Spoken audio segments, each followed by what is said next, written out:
Assalamu alaikum. Subscribe to Awakening Islam and click onto the bell icon to get instant notification.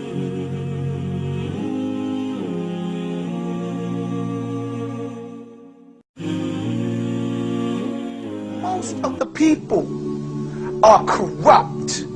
Most of the people make shirk. Most of the people disbelieve. But Allah subhanahu wa ta'ala has favored me. That's all I care about. And that's what I'm going to care about Yawm al-Qiyamah. Nafsi, nafsi. What is Allah? The messengers of Allah. On the last day, we're going to go to Adam, our father, through which all of us are created. We have this arrogance and nationalism and tribalism. We are from the same father. We all interrelated somehow. But the shaitan gets us all twisted. We're going to go to Adam. This is our reality. We already know. And he's going to say, nafsi, nafsi. I'm only concerned with myself. I'm only concerned with me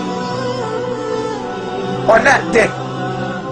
And if that's the case with Adam, with all the prophets except Muhammad sallallahu alaihi wasallam, we have something to look after. I'm happy that Allah favored me with his love. I don't know about you. I'm happy. I am so happy. You know, I was a coward.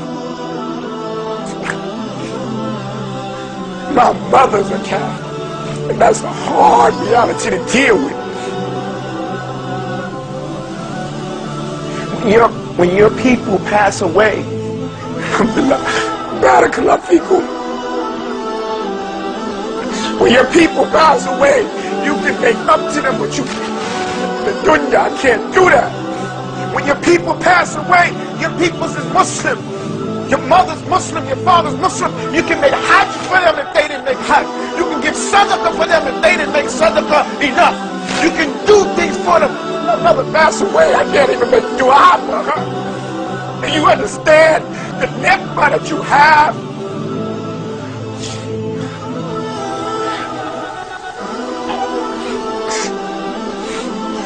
كل نفس ذائقة الموت.